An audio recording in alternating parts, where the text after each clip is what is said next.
Hello, today I want to talk about the bravery of living with a terminal disease.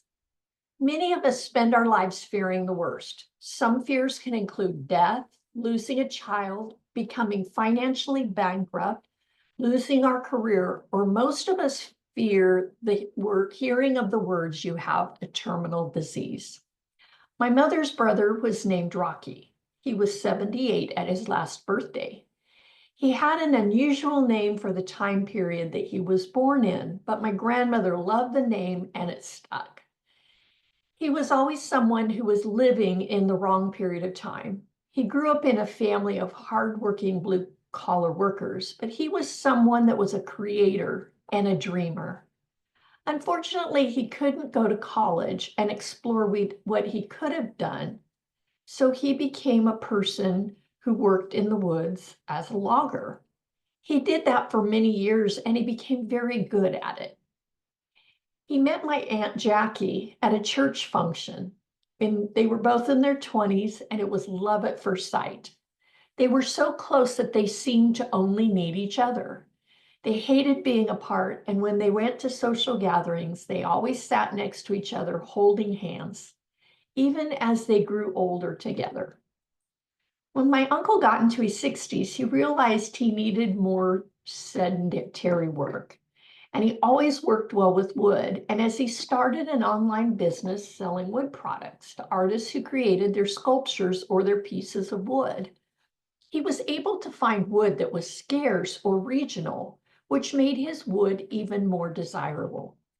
He put up an office in his family room and built a shop for his woodworking tools and a mill in his garage. My aunt was his postal person who wrapped the packages and sent them to the artists awaiting their wood so they could start on their project. As he became older, my uncle would sit and talk to me about the coaching work I was doing, and he was always so encouraging to me. He would tease me and tell me he was too old for coaching, or he would say, "Laura, could I get the family discount?" 4 years ago, Rocky received the news that he had stage 4 colon cancer. It was a shock to all of us. The shocking thing and surprising thing is that he was so peaceful and calm and just kept working and going to medical treatments. He talked with his artist friends, and they all had ideas on homeopathic medicines that he could take while he was pursuing the traditional medicines. The change in him after the diagnosis was actually really beautiful. He was never bitter. He became more firmly planted in his Christian beliefs and was very open about the fact that he was going to heaven. However, he wasn't really ready to go right now, so he would go to his doctor's appointments. And many times he would struggle to hear the doctors because he had lost a lot of his hearing over the years of chainsaw noise in the woods.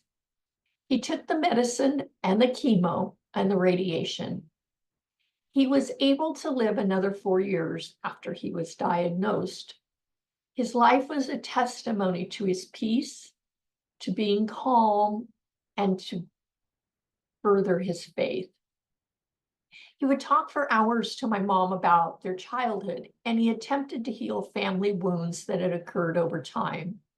Towards the end, he became more attached to my mom and needed her for more support, and she was there for him.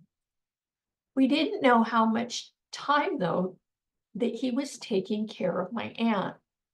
She was diagnosed with dementia 5 years ago, but no one knew what the diagnosis was and didn't. My uncle protected her, and he loved her, and he didn't want people to feel sorry for her or see her differently. His life was more difficult than anyone really knew. He not only took care of her, but he also took care of himself. He finally was able to leave this earth and go to heaven last August. I know that he didn't want to leave her alone. Once he was gone, it became apparent to all that she was not well. She kept telling my mom that she wanted to go be with Rocky. And within 3 months, she went to be with Rocky in heaven. You may be asking yourself, what's the point of this story? So many of us worry and fret about what may happen that when it does, we're not ready. or we complain and grow bitter, affecting all of those around us. My uncle was different. He kept moving forward day by day. He took care of those he loved. He grew more patient, compassionate, and peaceful. He lived his life with cancer. Cancer did not live his life. If you or someone you love is battling a terminal disease, please go to mammouthedge.com and take the life assessment. I would love to support you and encourage you to live your life fully, even with illness.